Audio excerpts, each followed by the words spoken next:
ഇപ്പോൾ എസ്പെഷ്യലി കൂടുതൽ നമ്മൾ മലയാളി ബിസിനസ്സുകാർ ഒക്കെ സെർവ് ചെയ്യുന്നു എന്നുള്ളത് കൊണ്ട് തന്നെ പിന്നെ കൂടുതൽ ഒരു കാറ്റഗറി ഒക്കെ നമ്മൾ പരിഗണിച്ച് കഴിഞ്ഞാൽ ഇപ്പോൾ യു എയിലേക്കൊക്കെ കഴിഞ്ഞ ഒരു ഇത്രയും വർഷത്തെ ഒരു എക്സ്പീരിയൻസിലെ കൂടുതൽ നമ്മൾ ഇവൻ നമ്മളുടെ ഒരു ലൈസൻസിങ്ങിലാണെങ്കിലും ബിസിനസ് സെറ്റപ്പിലൊക്കെ ആണെങ്കിലും ഏതൊരു സെഗ്മെന്റിലായിരിക്കാം കൂടുതൽ ആൾക്കാർ ഇവിടെ വന്നത്? ഭയങ്കര ഒരു ബുദ്ധിമുട്ടുള്ള ചോദ്യമാണ് അത്. കാരണം ഈ യു എയുടെ മണ്ണ് എല്ലാ ബിസിനസ്സിനും സാധ്യതയുള്ള ഒരു മണ്ണാണ്.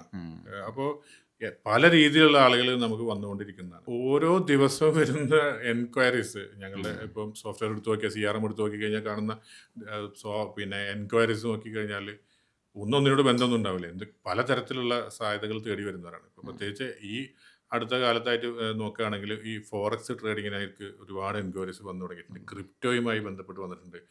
ആർട്ടിഫിഷ്യൽ ഇൻ്റലിജൻസിൻ്റെ, സസ്റ്റൈനബിൾ എനർജിയുടെ, ഇങ്ങനെയൊക്കെയുള്ള ഡിഫറെൻറ്റ് വരുന്നുണ്ട്. പണ്ട് കാലത്ത് ഒരു ട്രെൻഡ് ഉണ്ടായിരുന്നു, ടെക്നിക്കൽ സർവീസസ്, കോൺട്രാക്റ്റിങ്, അതിലൊക്കെ കൂടുതൽ എൻക്വയറി വന്നത്. ഇപ്പോൾ അങ്ങനെയല്ല. ഞാനിപ്പോൾ എൻ്റെ സെയിൽസിലുള്ള 10-25 പേരുണ്ട്. അവരോട് ചോദിക്കാൻ നിങ്ങൾക്ക് ഏറ്റവും കൂടുതൽ വരുന്ന എൻക്വയറീസ് എന്താണെന്ന് ചോദിച്ചാൽ ഒറ്റയടിക്കൊന്നും അവർക്ക് പറയാൻ പറ്റില്ല.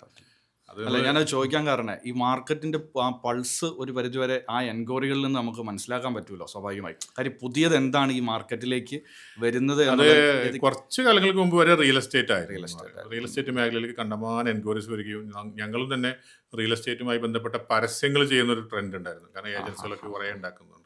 അപ്പം ഒരു ട്രെൻഡ് കണ്ടാൽ ആ ട്രെൻഡിലേക്ക് പരസ്യം ചെയ്യുന്ന ഒരു പ്രവണത എനിക്കുണ്ടായിരുന്നു. ഞാനിപ്പോൾ അത് നിർത്തി വെച്ചിട്ട് ജനറലൈസ് ചെയ്തിട്ട് തന്നെ പോകുന്ന രീതിയിലേക്കാണ് ഇപ്പോൾ പോകുന്നത്. കാരണം നേരത്തെ ഈ പറഞ്ഞ ചോദ്യത്തിനോട് ഉത്തരം പറയാം. കാരണം ഞാൻ പരസ്യം ചെയ്യുന്ന സാധനത്തിന് കൂടുതൽ എൻക്വയറി കിട്ടിയിട്ട് അതാണ് എൻക്വയറി എന്ന് എനിക്ക് പറയുന്നതിൽ അർത്ഥമില്ല. അതുകൊണ്ടാണ് അതിൽ അങ്ങനെ പറയാൻ സാധിക്കില്ല.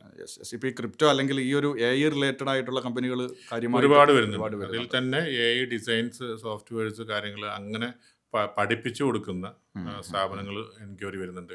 അതിൽ ഡെവലപ്പ് ചെയ്യുന്ന ഒരു ആളുകളുടെ എൻക്വയറി വരുന്നുണ്ട്.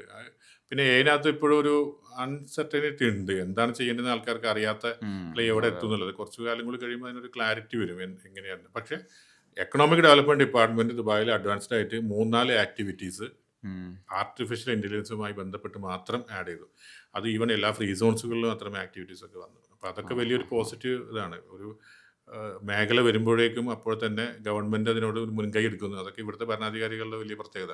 ഈവൻ ഓരോ ഡിപ്പാർട്ട്മെൻറ്റുകളിലും എക്കണോമിക് ഡിപ്പാർട്ട്മെൻറ്റ്, എക്കണോമിക് ഡെവലപ്മെൻറ്റ് ഡിപ്പാർട്ട്മെൻറ്റും ടൂറിസം കൂടി ഒന്നായി DET എന്ന് പറയും. അപ്പോൾ ദുബായ് DETക്ക് ആർട്ടിഫിഷ്യൽ ഇൻ്റലിജൻസിൻ്റെ CEO വെച്ചു. AI CEO പുതിയൊരാൾ വന്നു. അപ്പോൾ ഓരോ ഡിപ്പാർട്ട്മെൻറ്റിലും അങ്ങനെ AI CEOs ഒക്കെ വന്നുകൊണ്ടിരിക്കുകയാണ്. അപ്പോൾ അത്രമാത്രം അപ്ഡേറ്റഡ് ആയിക്കൊണ്ടിരിക്കുകയാണ്.